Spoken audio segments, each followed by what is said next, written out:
আসসালামু আলাইকুম। কেমন আছেন সবাই? আমি আলহামদুলিল্লাহ ভালো আছি। তো আজকে নতুন একটা রেসিপি নিয়ে আসলাম।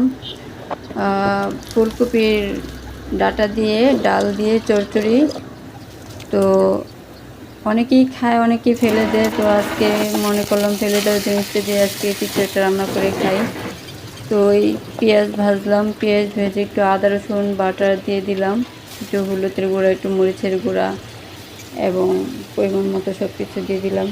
কষিয়ে একটু মরিচ, কাঁচামরিচটা দিলে একটু ফ্লেভারটা ভালো আসে, এবং একটু টুকরা কাঁচামরিচ দিয়ে দিলাম। তো মশলাটা কষানো হলে তারপরে ডাল আর ডাঁটাগুলো দিয়ে দেবো। প্রথমত ডাঁটা দিব, তারপরে ডাল দিব।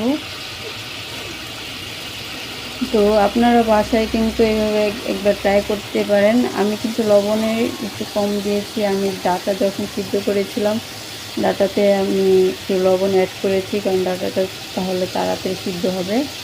তো আর মশলাতে একটু কম লবণ দিয়েছি। তো দিয়ে মশলাটা এখন আমি প্রায় কষানো প্রায় শেষ পর্যায়ে। কিছুক্ষণ পরে আমি ডাঁটা দিয়ে দেবো।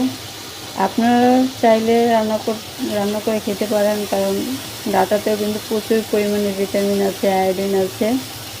তো এখন যে জিনিসের দাম, কোনো কিছুই ফালানোর মতোই না।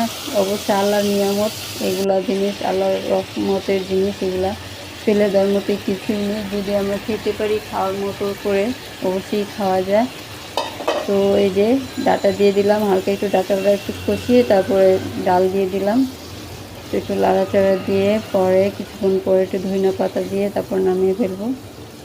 অবশ্যই আমি রান্না করেছি, অনেক মজা হয়েছে। আপনারা যদি চান আপনারা একবার ট্রাই করতে পারেন। ডাল দিয়ে ডাঁটার চচ্চড়ি খুব মজা। একবার ট্রাই করে রান্না করে খেতে পারেন, খেয়ে বলতে পারেন যে কেমন হয়েছে। তো সবাই ভালো থাকবেন। অবশ্যই আমার ভিডিওটা একটু দেখে লাইক করে দিবেন।